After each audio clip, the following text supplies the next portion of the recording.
Hi friends, இந்த strawberry பார்த்தீங்கன்னா நான் செப்டோவில் தான் ஆர்டர் பண்ணியிருந்தேன். இது வந்து பேக்கிங் டேட் வந்து 4/2/2026 ஓகேவா. இதோட கண்டிஷன் பார்த்துக்கோங்க. இந்த மாதிரி ஃபங்கஸ் வந்து போய் இது வந்து லிட்ரலி அப்படி பார்த்தாலே தெரியுது அழுகி போயிருக்கு. இந்த கண்டிஷனில் எனக்கு டெலிவரி பண்ணியிருக்காங்க. இங்கெல்லாம் பாருங்கள் எப்படி இருக்குன்னு சொல்லிட்டு. இங்கே பாருங்கள், இதில் பாருங்கள் ஃபங்கஸ் வந்து போயிருக்கு. இந்த மாதிரி எனக்கு டெலிவரி பண்ணியிருக்காங்க. நான் ஃபஸ்ட் டைம் நான் வந்து ஹெல்ப் கேட்டிருந்தேன். அதை வந்து ரீஃபண்ட் பண்ணுறேன்னு சொல்லிட்டு ரீஃபண்ட் பண்ணிட்டாங்க. அகெயின் நான் ஆர்டர் பண்ணது வந்து 5/2/2026. இதுவும் ஜெப்டோலேருந்து தான் ஆர்டர் பண்ணியிருந்தேன்.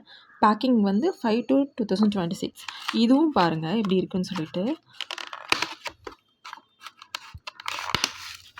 இது பாருங்கள் எந்த மாதிரி டெலிவரி பண்ணியிருக்காங்கன்னு சொல்லிட்டு.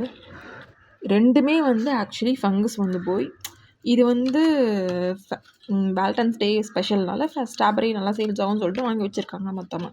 இதுக்கு நம்ம பலிகாடு ஆக முடியாதுல்ல. ஸோ நான் வந்து ரீஃபண்ட் கேட்டிருந்தேன். எனக்கு ரெண்டுமே இப்படி தான் வந்திருக்கு பார்த்துக்கோங்க. இது இப்படி இருக்குது, இது பாருங்கள் எப்படி இருக்குது. இது வந்து நான் கஸ்டமர் கேருக்கு நான் வந்து சொல்கிறப்போ அவங்க சொல்கிறாங்க, எங்களுக்கு வந்து ப்ராடக்ட் வந்து நல்லா தான் இருக்கிற மாதிரி இருக்குது இமேஜில். இந்த மாதிரி ப்ராடக்ட் ஒரு வேளை அவங்க சாப்பிடுவாங்களா இருக்குமோ என்னமோ தெரியல எனக்கு. அவங்க வந்து சொல்கிறாங்க, நாங்கள் நல்லா தான் இருக்குது, நாங்கள் ஸ்டாண்டர்ட் படி தான் நாங்கள் வந்து ஃபாலோ பண்ணி தான் உங்களுக்கு சென்ட் பண்ணியிருக்கோன்றாங்க.